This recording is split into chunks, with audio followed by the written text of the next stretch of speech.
श्री स्वामी समर्थ. अतिशय पवित्र नातं म्हणजे बहीण भावाचं. तुझं माझं जमना आणि तुझ्या वाचून कर्मणा. असंच येणाऱ्या 28 ऑगस्ट 2026ला आला आहे रक्षाबंधन. रक्षाबंधन हा सण खास आहे.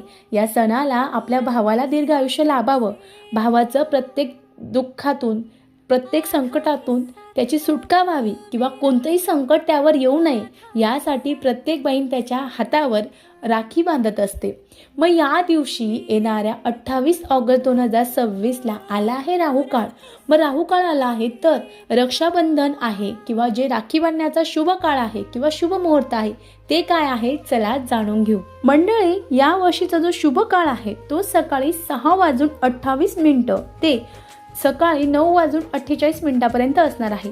हा अतिशय शुभ काळ आहे. यानंतर तुम्हाला या काळात जर भावाला राखी बांधणं शक्य झाले नाही तर दुसरा जो शुभ मुहूर्त आहे तो दुपारी 12:22 दिवसभर असणार आहे.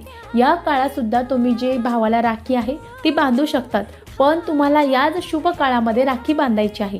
श्री स्वामी समर्थ. जय जय स्वामी समर्थ.